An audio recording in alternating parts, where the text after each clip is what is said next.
no me puedo contener.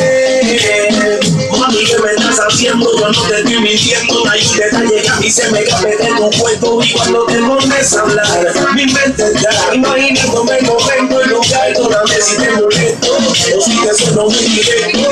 Yo soy así, yo siempre digo lo que siento, pero me siento y eso va a suceder. Y la noche contigo vamos a llenarnos de placer. Lo que me pidas te lo voy a dar.